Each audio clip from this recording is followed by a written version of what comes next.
Hey y'all, and welcome back to the kitchen.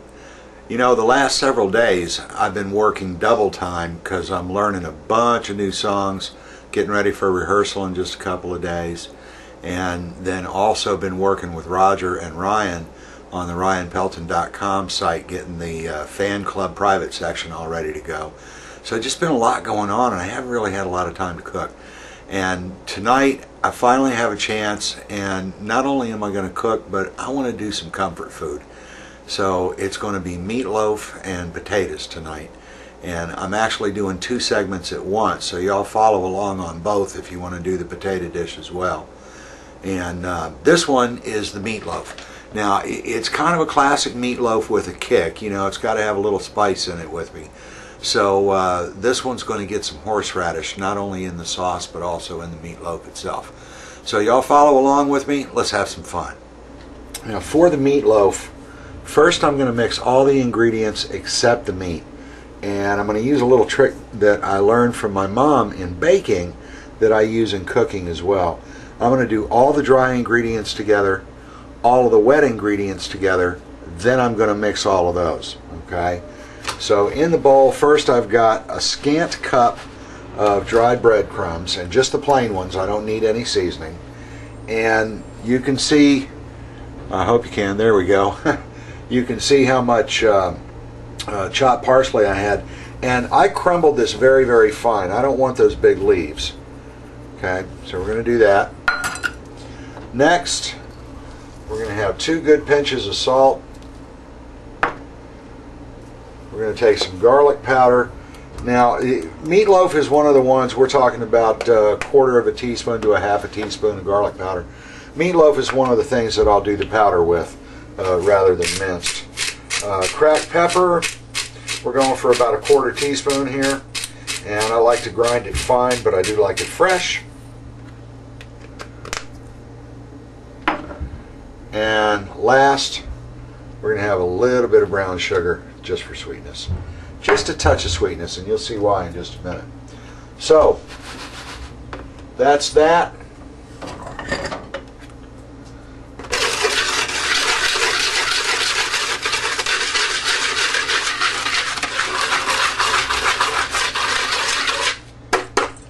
The whisk breaks up the brown sugar really well, so we like that a lot. Plus, it's going to work for us to our advantage here in just a minute. Okay, now for the wet ingredients. You see I got 1 egg, and we'll go ahead and break that up a little bit. To that, we're going to add about a cup of 1/2 and 1/2. And again with the stirring.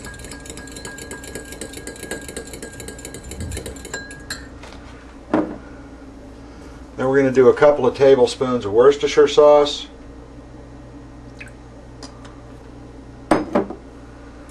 More stirring.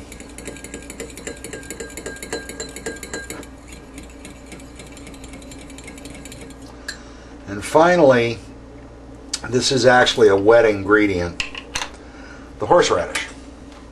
Now, I use Engelhofer extra hot horseradish, and you can see 1 good teaspoon and just around it. So a heaping around on that.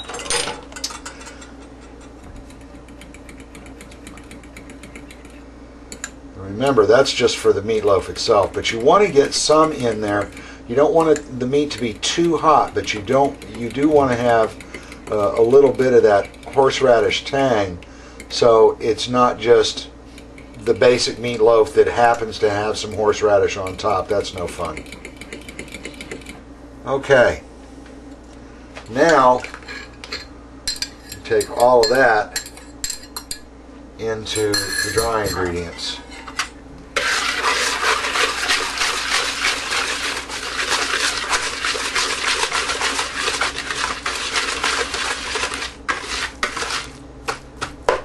Now that we have all of those ingredients done, let's do the meat. I've got about 2 1/4 pounds, just because of the way it worked out, of ground round. And you can see I've got some finely chopped onions. And this is one of the things I eyeball. And now, I'm telling you, there's no better way to mix up a meatloaf than with your hands. And yeah, it's kind of grody, I guess, for some people, but it's just the way to do it. All right. There we go. And we're going to let that sit for just a minute and blend, and then we'll come back to the next step. Okay, we're back, and everything has gotten to hang out together for a while. All of the ingredients, they're pretty happy. They know each other now. And of course you could put this all in one big loaf if you wanted to. I'm going to see if I can get away with something a little more fun. And I've taken this bowl, I'm hoping to use it as a mold, and I've slathered it with olive oil, which will hopefully keep the meat from sticking to this thing, but also it's going to give it a little bit of flavor. And so press it in, and will it come out? Will it come out as, oh yeah, okay. I'll put that guy there, and do it again. Okay. Okay, the next thing I want to do, and again with the oil on this shot glass, and see if I can pull this off. What I want to do is press down enough to have a good well. Yeah, like that. Can you see that on the camera? Let's do some more. I'm going to tell you the truth, this is the first time I've tried this, but it's something I've always been kind of interested in. And I'm sure they got some fancy dish somewhere to do this, but I'm out in the hills of South Carolina. I got a shot glass, okay? Okay. That worked out pretty well. Not too displeased. Now, the next step is we're going to take just a little bit, not a lot now, just a little touch of horseradish on top of each one. Next, let me move this out of the way, and let's do the sauce. Good generous portion of ketchup. Now we're going to doctor it up. I'm going to do about a tablespoon and a half of ground mustard. I'm going to finish the bottle on this horseradish, and I'm actually going to open the next one.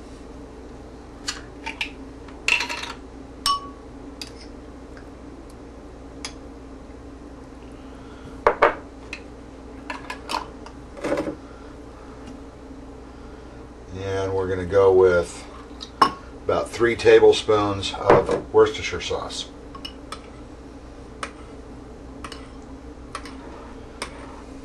You might notice there's 2 things I'm not putting in my tomato sauce. One is salt. I've already put some salt in the meat, which is actually unusual for me. I normally wait until after the meat is cooked to salt it, but in this case I had some salt in the meatloaf. Don't feel like I need salt in the sauce. Also, the ketchup itself probably has a fair amount of salt. The other thing that I'm not putting in here is any brown sugar. A lot of people put brown sugar in their sauce, and on a standard meatloaf I will do that. But on this one, I've got the brown sugar in the meat. And again, I don't feel like I need it in the sauce. So, there we go. Now let's bathe our mounds of meat and have some fun. Alrighty.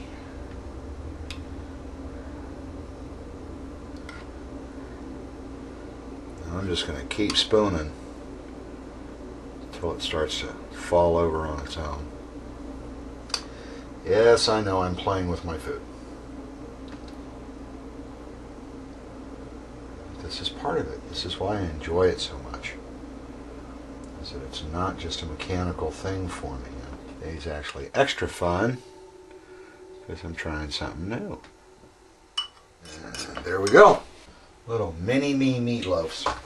Just for fun. Let's put some onion on there. I just thought of that. I bet that'll brown up and look really nice on there. Think? How about that? I like that. Alright. I got the oven at 350. I'm going to put the meatloaf on that side. And the potatoes over here. Notice I got the flap in front. I'm going to need that later. And in they go. Well, folks, there you go. Now, the last few minutes I did do high broil, just so I could get some browning on the top. So let's go ahead and plate everything up and see what it looks like. So there you go, folks. There's a classic comfort food meal for you, just dressed up a little bit. We did a horseradish meatloaf. We did potatoes with onion and garlic. And then, as I said, the green beans, just a little butter and lime juice. So you all enjoy that. Try it out. Tell me what you think in the comments. I appreciate you being with me. I'll see you all later. Keep thumping.